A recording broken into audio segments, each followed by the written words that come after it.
This week always feels like almost purgatory, because we're after final cuts, training camp is over, but it's not even game week yet. We're in that middle ground, Rube. Is that what purgatory is like? The middle ground? Kinda. Between training camp and a game? I think so. Okay. But it feels like fall out. It's kind of like autumn-ish. So it's kind of nice. Beautiful morning. Did you get outside this morning? I went to the grocery store, so on my walk, I didn't have any, I forget to buy food sometimes, and then I realized that there's nothing left, so I went this morning. You can walk to the grocery store? No, I mean, I went to my car. Oh, okay. Drove to the grocery store. I have a giant, 3/4 of a mile from me, and on a nice day, I like to walk there. Is he friendly? The problem is, then you buy 4 bags of stuff, I didn't drive, did I? But it's nice having a grocery store nearby. So this is the Eagle Eye Podcast. That's our main topic for today. Yeah, Eagle Eye Podcast brought to you by Nissan, Reuben Frank, and Dave Zangaro. We do have a lot to discuss, actually. A flurry of roster moves since the last podcast, even after the initial 53, which that's why it's called that, the initial 53, and not, some people used to call it the final 53. It's certainly not final. There's a lot of changes that it will undergo over the course of the season, and already some of them have taken place. A bunch of practice squad moves that we'll get into as well. An injury update from practice, the first practice we've gotten to see. Encouraging one. I think definitely encouraging. The first practice we've seen since training camp ended, and then we have a bunch of questions to get to at the end. But let's start with all the roster moves, Rube. That's a really big show right there. Yeah, we have a lot. I know, and we're talking about grocery stores, and I'm like, we better kick this into high gear a little bit. Sullivan would be jealous. All right, so nobody knows who Ed Sullivan is. All right, yes. Most recent roster move, reportedly, Marcus Epps coming back to Philadelphia, so they have to figure out a roster spot for him. But what do you make of that signing? He's a solid guy, and I thought he played well when he was here. I think he's better than Tristan McCollum, and he was available, so I like the move. A little depth. I think you asked me the other day what position I think they might want to upgrade. I think I said safety, and Marcus Epps is better than what they had. Yeah, I agree with that. He gives them a little bit of veteran depth. He's now the oldest member of the secondary at 29 years old.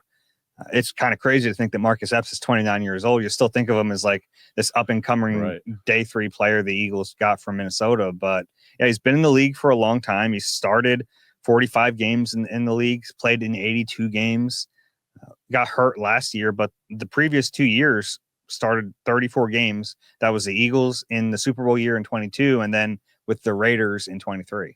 Yeah, I thought he played well in 22. Not a great player, but solid guy and a good special teamer.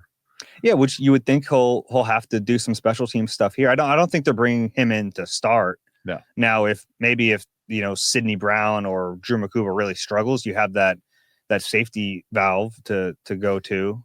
But good. I don't think they're going to need safety valve. Was that intentional? I was not, but yeah. I mean, he's a guy who has started games. Started 17 as recently as 23 with the Raiders. So, look, would you rather have Sidney out there? Yeah, but if I think that's the thing. We haven't seen Sidney Brown or Drew McCouba very much. No, we haven't. We've seen a lot more of Marcus Epps than those two. I feel like if he had to play in a different defense, but the same structure. Yeah. I feel like if he had to play, he'd acquit himself fine. Yeah. He apparently asked to be released from the Patriots, so maybe he didn't like his standing there, or I don't know exactly what happened, but he had spent the previous 2 years with the Raiders. Right. I did not know that. That's interesting. Yeah, so I don't know. And then Mike Vrabel was asked about it, and he kind of weirdly sidestepped the question and said, if a girl wants to break up with you, you break up with them, which is a weird thing to say about football players, but so we'll see how. I think he'd be at practice today. We're recording this before the Thursday practice. I would think he's already here.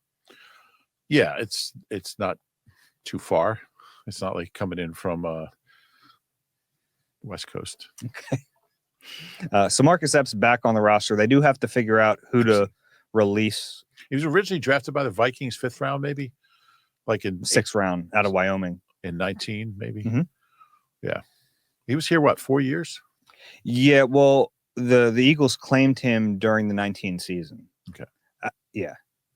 And then he's here through 22. Mhm. Okay. Interesting move. Yeah, I think it makes sense as a depth play. I do too. Okay, so Another guy that Howie's brought back. you can add him to your list. Yeah. That run already? No. Okay. One of these days. Well, you can add him. I'm waiting until he's done. He's never done. No. Okay. He likes bringing guys back. And it makes sense. Got a little comfort level. Yeah, you know what you're getting. There's, And they know what they're getting. Like, they're in a system. I mean, he has different coaches now, but you're comfortable here. You've been here. And Gannon's system was basically a knockoff version of Vic's system anyway. Yeah, a little bit. So a lot of the same staples, you kind of already know how he's going to fit into that. Yeah. And Michael Clay was here. True. So all the special team stuff you would assume would be at least similar. I mean, we'll get into the guys we talked to, but like Fred Johnson, I mean, it almost seems like he never left. Like he's comfortable in the building with the teammates, with his coach, obviously stout. Yeah, something to be said for it. We'll get into that a little later. Okay. They signed Charlie Hewlett, the long snapper, after cutting him the day before. Yeah, that was a weird one. Okay. Well, it's funny because, Spotrac has the average age of every team, and it's updated in real time. And when they signed him, their average age went from 25.7 to 26. That's how much of a difference he makes. And they went from the third youngest team to the fourth youngest team. But yeah, we kind of suspected that they weren't going to go into the season without a long snapper. We were right. I think the most fun move in the last couple of days, they claimed Willie Lampkin from the Rams. And if you guys remember back to pre-draft, I think I talked about Willie Lampkin a little bit because he was just such a unique and fun prospect. And I wondered if the Eagles would be interested in him, and apparently they were. Yeah, what is he, 5'11", 290? If he eats a big lunch, yeah. Yeah, he was a little bit of a surprise cut. Rams, just reading the local reporters, they all thought he was going to make the team. It sounded like he played well in the preseason. Apparently had some sort of injury. Released with an injury designation, which it's kind of weird to claim, unusual to claim someone with an injury. It doesn't happen. Really. I mean, you have to be really invested into that player with a long-term goal in mind to claim them when they're hurt. And normally, I bet you the Rams were surprised as heck to find out that they weren't going to get him back on their IR. I think that's probably why they did it. They figured that's a way to stash him. Yeah. Yeah. Stout must love the kid. And I think he's got some skills. He's got some ability. He's a powerful guy. I think he was playing center with the Rams.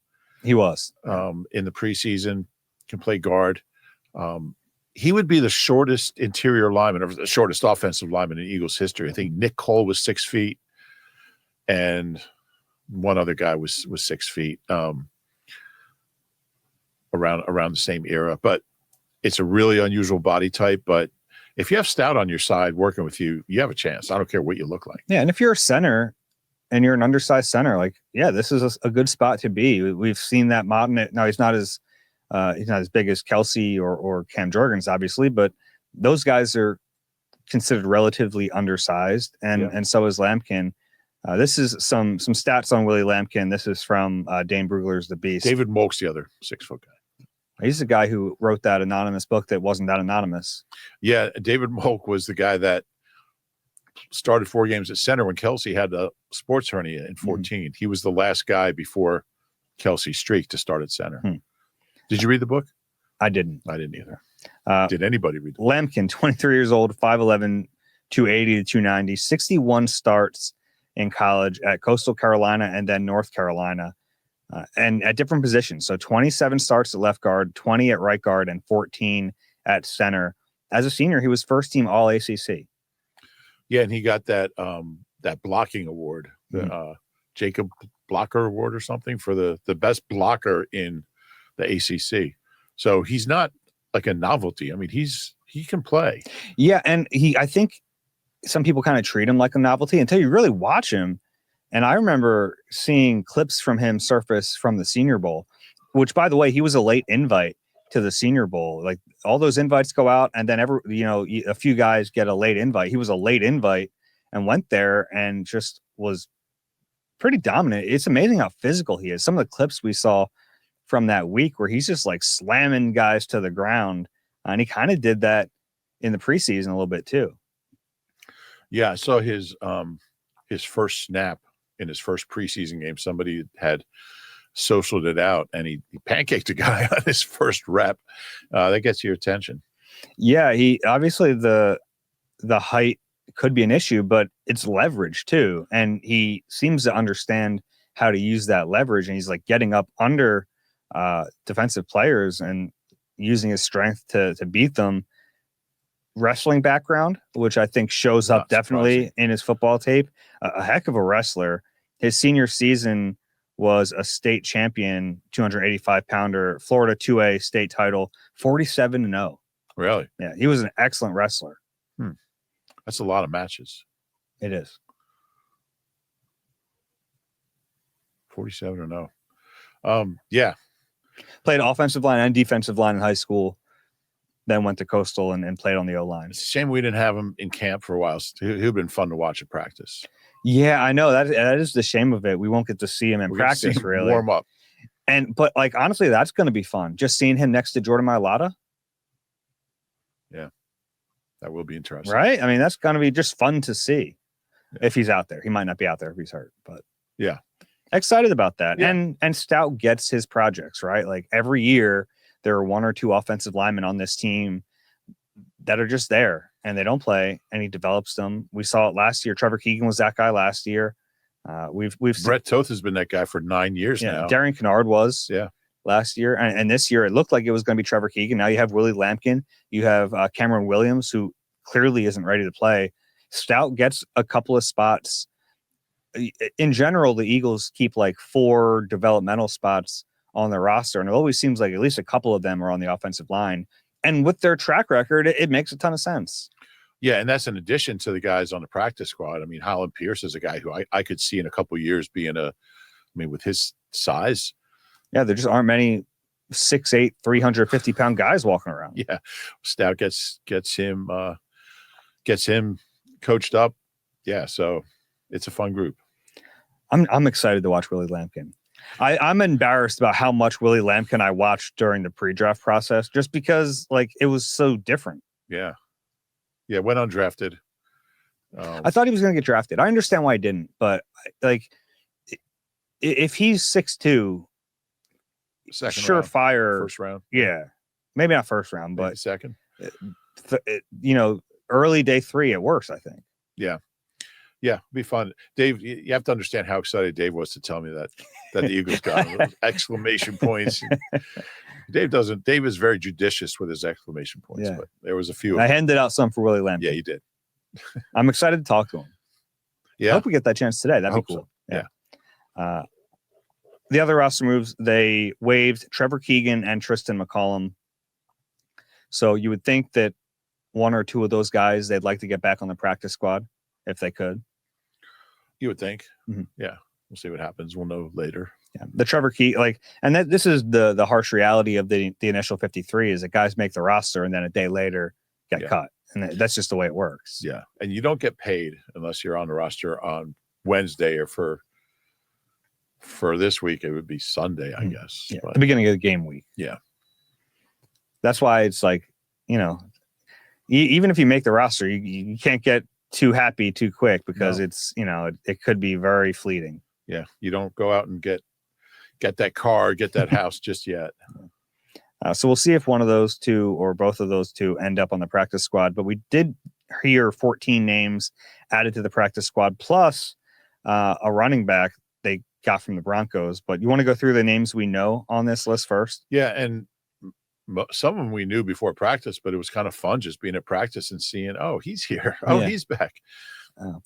They announced it right before practice. Well, I didn't get that. Yeah. Sorry. I would have told you that. I thought you would have known that. No, I don't. I'm not privy to all their roster moves, as you know. They emailed this one, I think. Well, I went down to the field early. Okay. Well, let's talk about the running back first. Audric Estime. Yeah. I believe I'm pronouncing that correctly. Notre Dame, 2024 draft pick, 5th round. Played a little bit as a rookie, 76. Jersey guy, by the way. Another Jersey guy. Where is he from? Went to St. Joe's of that Hamilton? North Jersey. St. Joe's of Hamilton's not there anymore, right? I don't know. St. Joe's of Montvale. Okay. Yeah. It's where Devin McCourty went. Both McCourtys went there. But yeah, he played a little bit last year. I was going to say that. I know. Okay. That was my transition to okay. having you talk about his 310 rushing yards and 2 touchdowns, 4.1 average. Should I still talk about 5 that? catches, 27 yards. Yeah, he played a little bit. Didn't seem like he was really going to fit in there up there. So I don't think it was a surprise that he got cut. But now he comes to the Eagles, big guy, kind of a big bruiser, 5'11", 230 pounds. So kind of in the mold of like an A.J. Dillon. Yeah, interestingly. Young guys, 21. Mm-hmm. So he came in the league really young. It was interesting because Montreal Johnson did not sign to the practice squad. I thought that one was kind of like an obvious guy to bring back, but they found a different running back they must have liked more. Yeah, very different. He had a great year. His last year at Notre Dame, 1,300 some odd yards, 6.4 average, led the country in rushing average, in total rushing yards, and in touchdowns. He had 18 rushing touchdowns. So a lot of production, kind of like Montreal Johnson. But looks like Montreal didn't end up anywhere. Surprising. A little bit. He's got a little juice to him. Yeah, I liked what I saw from him in the preseason. So hopefully he ends up somewhere. Yeah. It's a shame he got hurt a little bit, but I thought he did some good things. This is from Len Zerline of NFL.com about Estime. NFL comp Jamal Williams. So you kind of see that big body. He had him projected in the 5th round. He went in the 5th round. Thickly muscled runner, capable of wearing out defenses through a heavier workload. Well, there should be a lot of carries for him. Hey, but maybe you develop him into A.J. Dillon, basically. Yeah, like the guy who can spell in if there's a moment where your top back isn't healthy. Yeah, and they don't have that. They don't have that young. I mean, Shipley's kind of a different kind of player. He's the only young back on the roster, unless you want to count Ben Van Sumer in, which we won't. He's not even that young. No, he's not anymore. Was he 27 now? Yeah.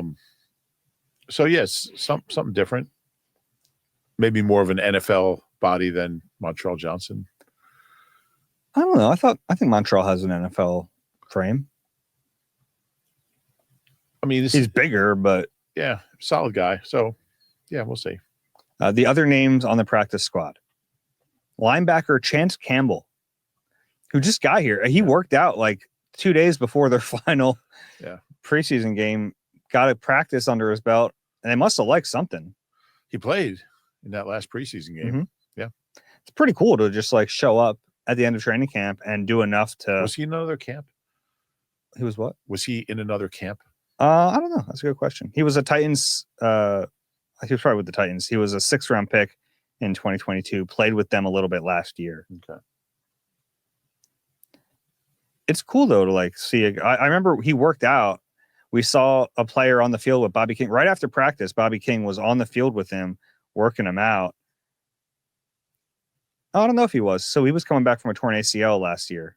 He missed all of 2024. Yeah, I don't see him anywhere since the Titans released him. Maybe he wasn't. It was like a year since the ACL, so maybe he was just finally healthy. Yeah, interesting story. Yeah. So yeah, it was cool. Bobby King worked him out right in the field, and well, they're probably going to sign a linebacker. I don't know who that is. Bobby King ran over to me at practice yesterday to tell me that the coaches had 1 day off, and he and his wife went to New York to go to a concert to see the Joe Perry project. Okay. They got to New York. They took the train up. They got there. It was canceled. Oh. It wasn't announced till that stinks. That was his 1 day off all year. Oh man. That's a shame. Yeah. Anyway. Other practice squad guys. Wide receiver Elijah Cooks. Nice to see him on the practice squad. Got off to a really hot start in training camp. Hurt his shoulder in that first preseason game and like never found that momentum again. But there's something there. Yeah. Kind of got supplanted by Darius Cooper in that. Camp Darling wide receiver role. But yeah, 6'4", 215, big guy. He's got the size. Kenyon Green back on the practice It was squad. interesting to me. I was curious to see if he would end up here, or if he would want to go somewhere else and try to. I'm surprised no one wanted to sign him on a 53. I know he hasn't been good, but first round picks normally get a bunch of chances. He hasn't been good, and he's been hurt. I think he's been really bad. So, if you're him, and he's still a young guy. Mm-hmm. I mean, was he 24? You want to be with Stout. If you're a failed O lineman, where else would you want to be?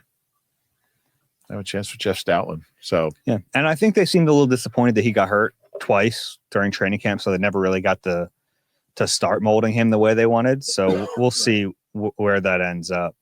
Tight end EJ Jenkins back on the practice squad. I think a valuable player to have around, someone who can play for you in a pinch, do some things on special teams, a little bit on offense. Cornerback Brandon Johnson, the undrafted kid from Oregon. Saw some good things from him. Yeah, nickel corner, feisty. Yeah. I think that was one that made sense to me. Patrick Johnson, who I think both of us had on our 53s, did not make the team, but he sticks around. And I wonder if that was, they're deciding probably between him and Okoronkwo, if that was what went into the decision, that they knew that Patrick would sign back to the practice squad. Could be. Yeah. And Okoronkwo's probably giving you more on defense. Yeah. Cameron Latu ended up sticking around. Tight end. Former third-round pick. Yeah. Out of Alabama. Hasn't played in the league. Terrace Marshall. That surprised me a little bit. Yeah. So, the practice squad is used for different things. He's not a developmental player. He's a guy that if there's an injury, they can call him up and he can play. That's I would agree with that. Yeah. Kyle McCord back on the practice squad. Terrace Marshall's caught a bunch of passes in the league, so he's played. Mm-hmm. Panthers. Yeah. Yeah, it was a second-round pick. Yeah. Kyle McCord back on the practice squad. So we were right. Like, they saw some good signs from him all summer. It wasn't awful the whole summer. No, it wasn't. I think we all saw enough positives at times that you're like, he's got a chance to be something. Mm-hmm. And when you draft a quarterback, the last thing you want to do is just cut ties with him. Yeah. Yeah, exactly. If there's something there, even if it's a little bit, it's worth seeing it through. Perry Nickerson. Good to see him back. 30-year-old cornerback, nickel corner. I don't know. He's another one who's obviously not developing much anymore. He's 30 years old, but in a pinch, he could play for you. I think so. I thought he had a really good summer. Mm-hmm. Holland Pierce, the big offensive lineman from Rutgers, who was a tackle at Rutgers, but played guard all training camp. Trenton Central. High school teammate of Athing Mu, Olympic gold medalist in the 800. Mm-hmm. Who do you think I'm going to be talking to Sunday when the locker room finally opens? He's going to be hiding from you. He probably will be. Good luck hiding. Yeah. 385. Antoine Powell-Ryland, the rookie 6th-round pick from Virginia Tech. Quiet all training camp, and then he flashed one time in the preseason game, and to me, that was enough to keep him around. Yeah, I would guess he probably would be on the practice squad anyway if he didn't get that sack. Maybe. He's kind of the ideal. He just wasn't ready. But, I mean, the production in college was so good that you're like. Yeah, it's weird because normally when you see that production, you would think, oh, he's more NFL ready. But maybe with him, that just wasn't the case. Yeah. And sometimes it doesn't work out. Like sometimes guys just get swallowed up by the level of competition and they never pan out. But it's worth seeing that through. Eli Ricks back on the practice squad. Yeah, has been on the 53 2 years, right? Mm-hmm. Yeah, undrafted in 23, was on the roster the entirety of 23 and 24. Yeah, so his first time on the practice squad.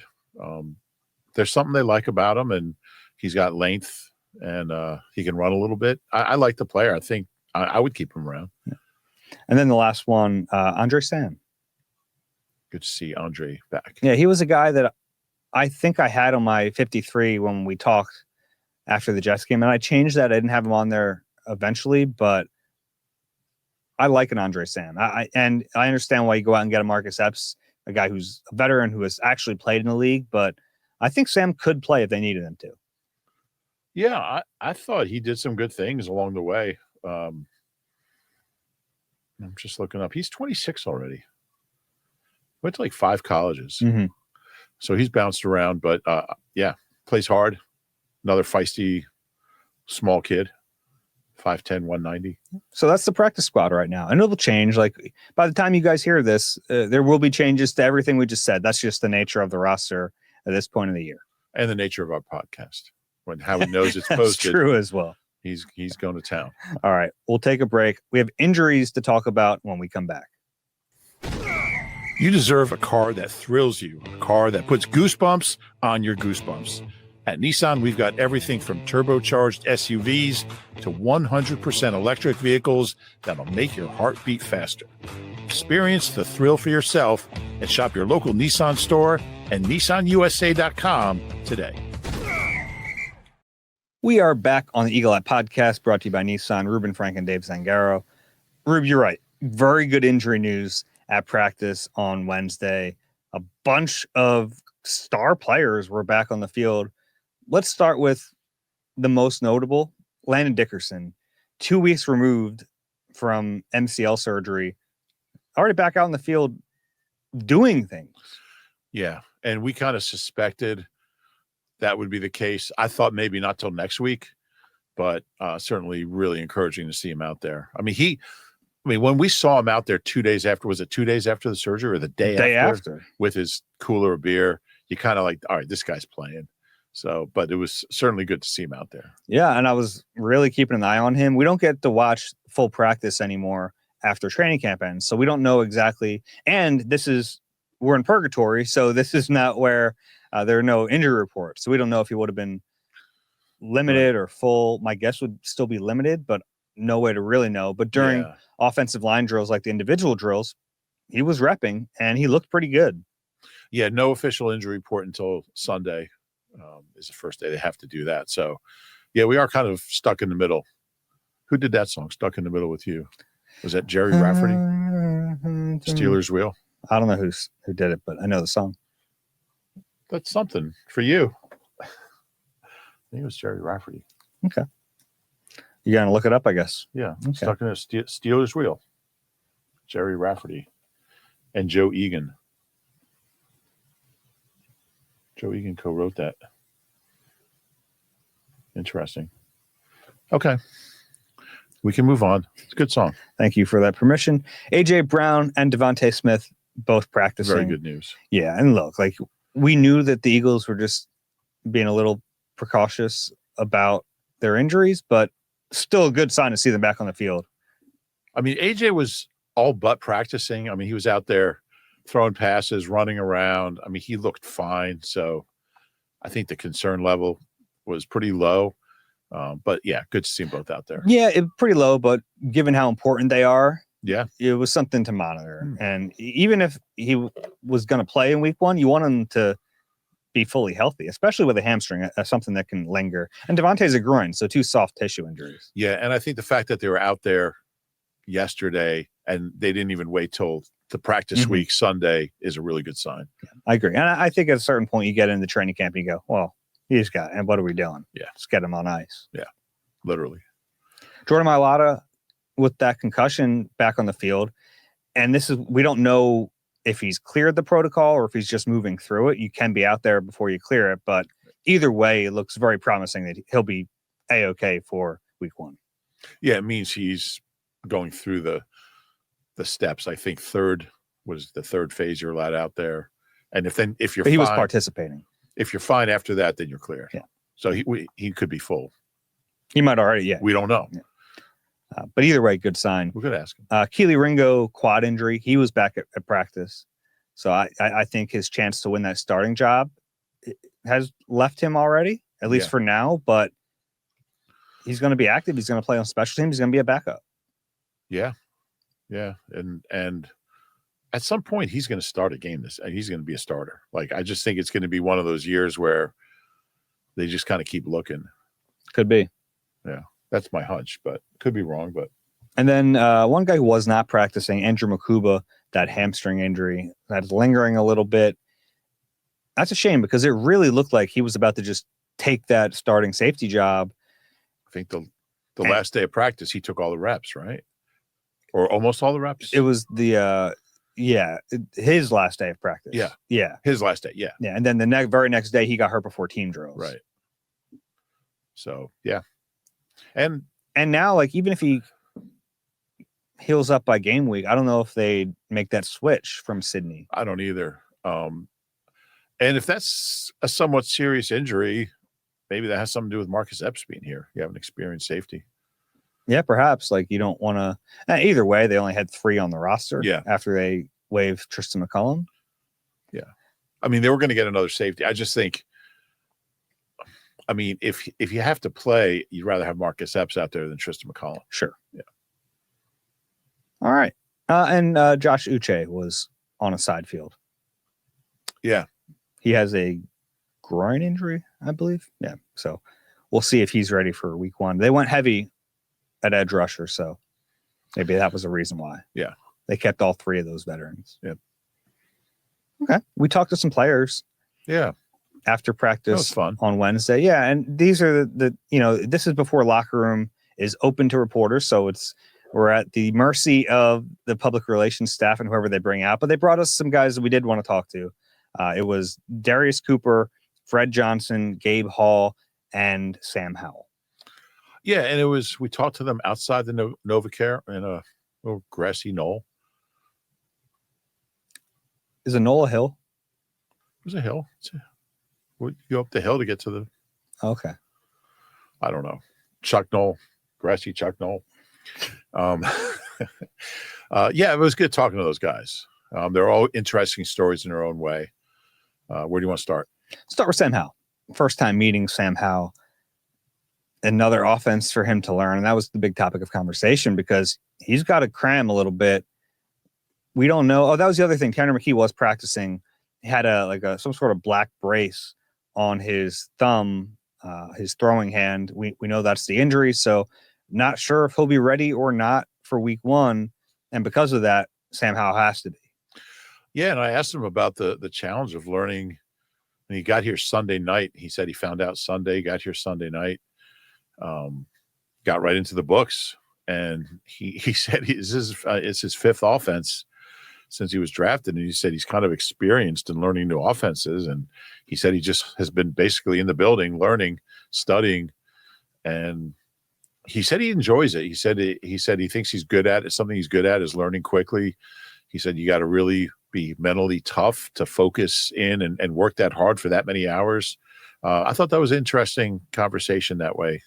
It's something you don't really think about. But, I mean, he's got to learn an entire NFL offense in 11 days. And that's a lot of work. Yeah, as a quarterback, like an edge is a little different. Yeah, they bring in John Mechie, they bring in Jacorian Bennett, and like there's a lot on their plates. And they got here earlier, and they play a position that's less demanding from the mental side than quarterback. Yeah, and it was going to be tough for them. So imagine now a quarterback coming in this late into the process. There's a lot to pick up on, and if he does need to play, you can bet it's going to be watered down.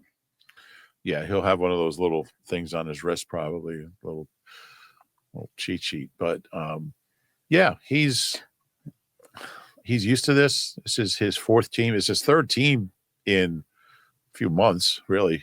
So he went from Seattle to Minnesota, learned that offense, and then came here. So it was good talking to him. He knows he spoke really highly of Jahan Dotson, who he played with for 2 years.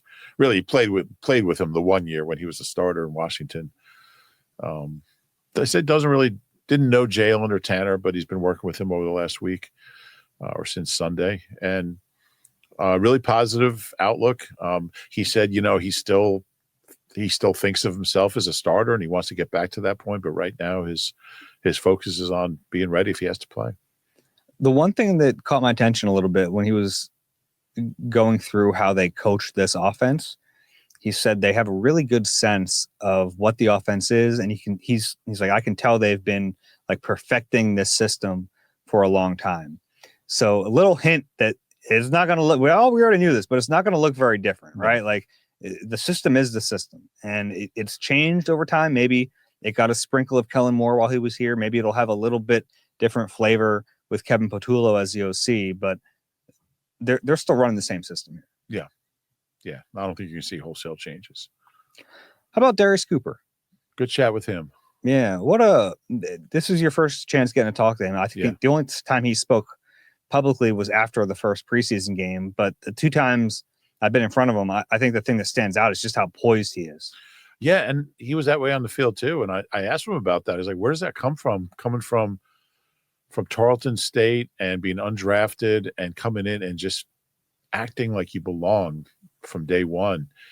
And he said it's just being at peace, just like being at peace and believing in yourself. And he just had this calmness about him, and it showed up on the field. Some guys just have that and some guys don't. And I think it really has served him well. It was an interesting conversation. He said he still wants to, his plan B, if football didn't work out. I mean, because who knows? Undrafted rookie, who knows? Wants to be a physical therapist. He wants to get his doctorate and be a physical therapist. I guess he's got good people to learn from here in his spare time. Yeah. But interesting guy, very confident, very, like you said, poised is a great word. A lot of the things he's going to be asked to do, he didn't do in school, like blocking. Special teams. He didn't do any of that. He was never in the huddle. They used hand signals. So a lot of adjustments, but he's handled them all really well. He said his first call was to his wife. Yeah. It's very nice. Yeah. I watched some of that Tarleton State, Portland State game. And it's really good football. And I said, you know, I'm never going to talk about like the level of competition again, because like, he said, yeah, I mean, like we don't have the numbers that Division I or one, BCS teams have, but like it's like the top guys are as good. Yeah, I mean, Dallas Goedert, a pretty good example from that level. Yeah. Very funny. So he was asked about his number, 41, and gave a very diplomatic answer that he loves 41. It was a great number. I'm paraphrasing, to be introduced to the league with. And then he was like, yeah, but you're going to change it, right? And he just started to laugh. So we posted that video on our Instagram page, NBC Sports Philadelphia. AJ Brown commented, he will not be wearing that out there with us. Yeah. So, yeah, I guess Darius Cooper will not be wearing 41 this year. We don't know what yet, but. What do you think? I don't know. What's available? Yeah, I'd have to go through it. I haven't put much thought into it, but it won't be 41. You haven't put much thought? That surprises me. Well, let's see. Are you going to look this up again? What do you mean again? I've never looked up what numbers are available. You got to look something up again, I mean. Well, would you like him in the 80s? You want him in the teens? All the receivers go to the teens now. 17's available. No, it's not. No, it's not. 19. How about 12? 12's not available. 12's not available, right. They don't have a number available in teams, do they? No.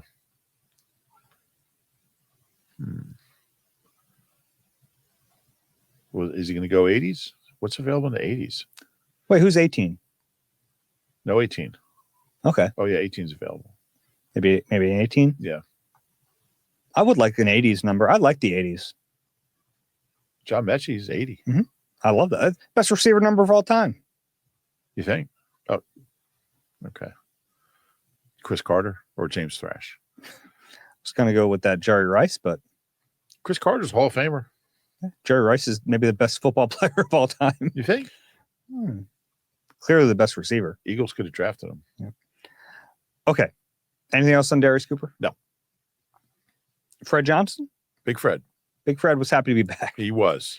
He said they called him and he offered the drive up. But he was, he was happy to be here, but spoke only glowingly of his time in Jacksonville. He made an effort not to say anything that could be considered as like disparaging to Jacksonville. You can't burn your bridges. I mean, who knows? He could be back in Jacksonville in a year or two or a week. He said he became a better player there. You're in a new system, new coaches. Said he became more focused. So that was interesting. He did confirm that he went there hoping to earn a starting job. Yeah, and Howie said the other day that they wanted to keep him, but they respected his wishes, and now he's back. And he's not going to start here if everyone's healthy, but it's a good place to be. I did notice one thing, though. He said he was working with the ones, which makes me think Jordan Mailata was not a full go yet. Did he say that? He did say that. Yeah. I was picking up on some things. Yeah. There you go. Yeah. So just a little bit, but yeah, he can jump right back in and Yeah, he'll be fine. better than what they had. Certainly better than what they had. Gabe Hall, defensive tackle, second-year player. Well, I guess they call him a first-year player because he didn't play as a rookie. Right. Had basically a redshirt season on the practice squad. He was the one that I enjoyed talking to most because he like showed his emotion about what it was like to make the team. Yeah, he sure did. That's a guy who, he's bucked a lot of odds already. Just to be here and to make the team as an undrafted guy is huge. And Vic Fangio has called him the poster child for what the practice squad should be. I love that. Yeah. Yeah. And he backed that up. He talked about how much it helped him last year and going through that. And he admitted he wasn't ready. And I think that takes a lot to admit that because you're coming, like everyone from college comes in like, all right, yeah, I'm ready to do this. And some guys find out pretty quickly they're not. Right. And you needed some more. Yeah. And there's nothing wrong with that. No, not at all. Yeah. It happens to a lot of people. Yeah.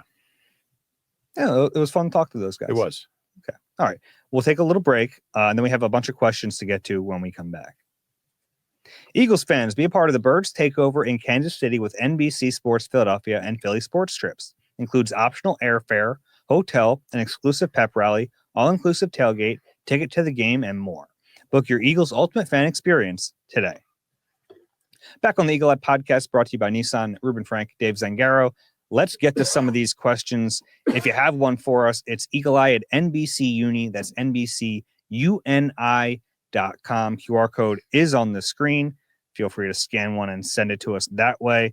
First one from Nathan. Hey, guys. Can the next emergency podcast please just be 30 minutes of Rube looking up various former Eagles career earnings? On behalf of all listeners, I send my thanks. Yeah, that's in the planning stages. Well, if you do that, can I leave? You can leave anytime you want. I'll go get some water or maybe get some lunch. You can run out to the cafeteria downstairs. That'd be great. Let me know when you do that. Next one from Constantine. Guys, that is one of my favorite features of Spotrac is career earnings. Over the Cap has it too. Do they? Mm-hmm. Interesting. I know Over the Cap's a better site. Guys, thank you as always for the great work. I'm happy the Eagles got Fred Johnson back, but I'm honestly not sure why the Jags gave up on him before the season even started. He seems like he would have been a good option for them and for a very cheap contract to boot for a veteran tackle who can play on both sides of the line. What gives? Does that mean anything in terms of him maybe taking a step backwards in training camp while he was in Florida? Yeah, some guys just are good fits somewhere, not a good fit somewhere else. And we've seen offensive linemen leave Jeff Stoutland, go elsewhere, and not work. Yeah. So, it's funny because for a long time I thought teams are really going to start to poach Eagles offensive linemen because they've been taught by Stout, but some of the guys who have left have really not had success like that. Yeah, that's true. I mean, some have. Some have. Malo, yeah, played really well. But yeah, some haven't. I think like Brett Toth, Nate Herbig, Sua Opeta, all the more fringe guys. Like Sam Alu was a third round pick. I think he would have been moderately successful anywhere he went. But the projects, you mean? Yeah, and that's kind of shown out over the years. So I don't know. Maybe there was the same situation with Big Fred. Dennis, Dave and Rube. I feel good. I like the feel-good story about Darius Cooper making the team as a UDFA.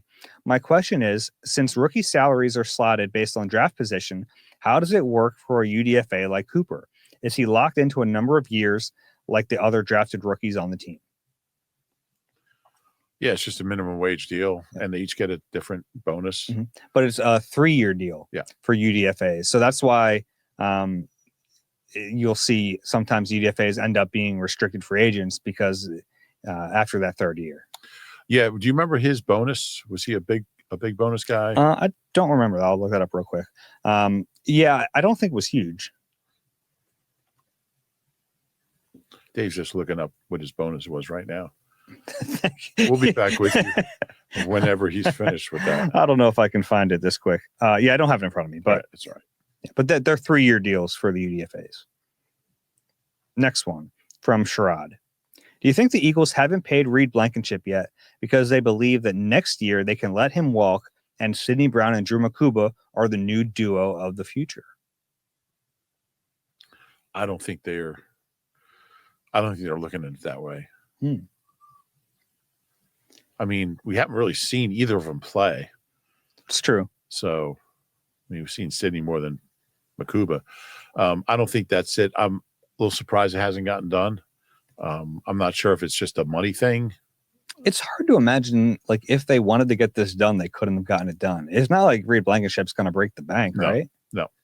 Maybe wants to bet on. Like, yeah, I don't know what the holdup is there, but I do find that he's really the only starter who's eligible for an extension who doesn't have one, right? Correct. A little surprising, but I don't think that's it. I don't think they're looking at it that way. I think they'd like to have him back. Maybe they just, Reed and his agent just have a different ballpark financially. Or maybe it just falls into they weren't going to pay CJ. Maybe they're not going to pay Reed. Like, I don't know. They are going to have some tough decisions to make next offseason. Yeah, to me, it's like Reed's number wouldn't be, I don't think it would be big enough to be prohibitive. And I mean, maybe that kind of what you just said kind of goes back to who is it? Eugene, what was his name? The email, who was it from? Oh, Sherrod. Yeah, it was. I thought you were talking about a player.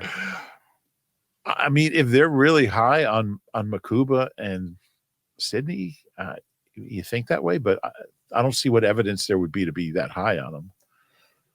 I mean, I like Makuba. I think he's got a chance to be a really good player. It's just a little. Well, maybe with Makuba, they're that high on him. I could see that. They just drafted the kid in the second round. Yeah. A little higher than consensus. Yeah. You still need another one. Maybe Epps. Maybe there's Epps. Wow, that was our first sign. I guess that was 2019 or maybe 2020. The first time Jim Schwartz gave Marcus Epps the nickname Epps, we all went, uh-oh. He likes him. He's going to play. Yeah. And sure enough, he did. Yeah. Okay. You don't call him Epps if he's going to ride the bench. It's like a hockey nickname. It is. Throw the Y on the end of there. Ian. Hey, guys. Love the pod. The book on Keely Ringo coming out of college was elite traits, unique size and length, but stiff in the hips, struggled with lateral movement, and was susceptible to double moves because of it. Here we are 3 years later, and he isn't able to separate himself from a pretty pedestrian group of cornerbacks to win the other starting job. Most scouts I've heard from say that smooth hips is something you can't really train. You either got it or you don't. I always thought after his first year, he should have gotten a look at safety. This was obviously before they re-signed CJ in 2024 and subsequently drafted Drew Makuba. I fear either Bennett or Jackson will start this year and Mac McWilliams will grow as the fourth CB on this roster, leaving him on the outside looking in once again. It's probably too late to start this process, but entering the final year of his rookie deal in 2026, do you think a position change will do him any good? And what do you think his football future is? Those are all good points. I mean, that is a big issue with him is his hips. They don't lie. Hips don't lie. Yeah. Okay. I don't know. I mean, the fact that he was still getting some first team reps up until that last day. I mean, I still think they think of him as a corner. I don't know. I don't know what his future is. I thought it was not inconceivable they would cut him. Or trade him, maybe. I don't know what his value would have been. Yeah, I don't know either. Yeah. I'm sure he would have taken a pick for him. It was really disappointing. Yeah. This summer. I think you and I were both really high on Keely Ringo. Thought he was going to just kind of run away with that job. Yeah. And the longer it went on, the worse it got. Very disappointing. And he was someone who, he wasn't a super high pick. He was a 4th round pick, but he was a guy who got first round buzz. A guy they liked enough to trade a future 3. And this is a team that doesn't devalue future picks. Right. And they were willing to trade a future 3 to get him to get back into the early part of that 4th round. He looks so good on special teams. It's very disappointing. I think safety might make sense if he really flames out at cornerback. I don't know how many more chances he's going to get at corner. Yeah, no, I would agree with that. And it's not the way I saw. I wonder if that Bengals game, and it's not like he was tearing it up before that, but I wonder if that just kind of shattered his confidence. I don't know, but if it did, then he's not the guy. True. Like you're going to get beat. And if, he said it didn't, he said all the right things after. Yes, he did. But if that's the case, then you don't want him out there anyway. Right. Yeah. That's kind of a tough way to look at it, but I think that's true. I mean, I wonder if at some point I feel like we're going to see him play, and it's a little scary. Yeah. All right. Next one from Matthew. Hi, guys. I love your pod. I've caught everyone for the past 3 years while I'm traveling around as an airline pilot. My question to you is can we talk about the glide slope? Don't get it wrong. I don't want to it's more glide slope, right? Yeah. Yeah, I got it right. Yeah. Okay. We don't need 37 more emails about. Is that about glide? I call it glide scope. Yeah. Yeah, glide slope. People don't like that. No. The pilots was we pissed. have a lot of pilots listening. They were all after me. My question to you, picketing outside my house, is in regards to kick returner and punt returner. I mentioned, and you read back in the rule change pod, my concern, and think the new kick return rule is actually pretty relevant. With the new touchback being all the way out to the 35, I think kick returns are going to be a thing.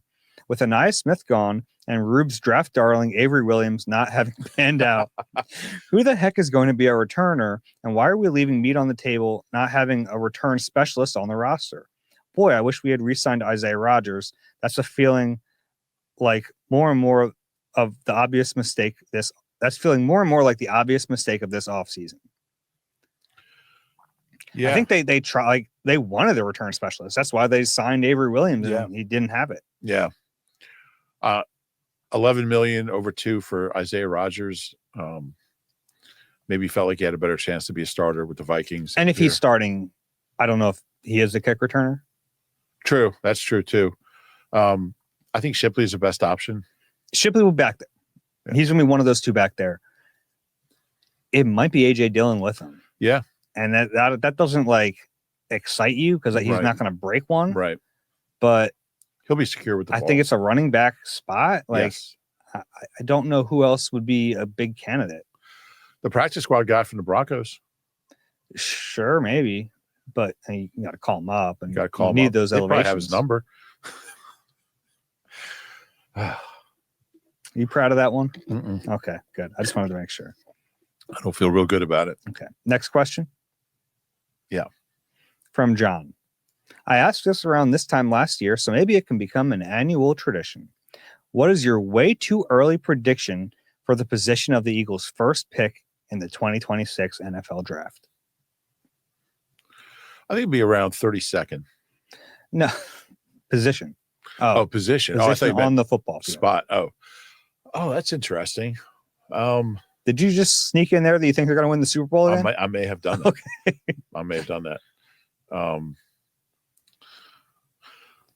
What position is most likely for their first round pick next year?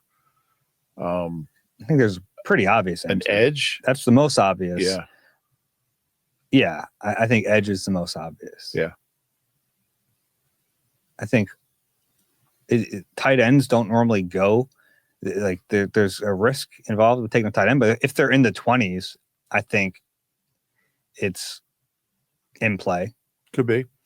They don't have a tight end under contract past this year. No, they don't. That's a little issue. That is. It's an important position. But yeah, I think edge is. I mean, they have 3 older one year guys. You feel good about their top 2 potentially, but yeah, maybe offensive tackle. Could be. Maybe this is the year they draft Lane's replacement. Could be. Okay. Want to end there?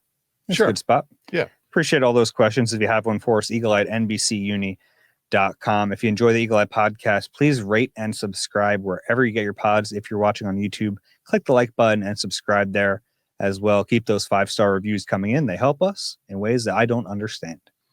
Rube. A week from tonight. How about that? Football's almost here. A week from tonight, Eagles Cowboys. Pretty exciting. Oh, by the way, the Eagles announced their Kelly Green jersey days. What do you got? Week 8 at home against the Giants.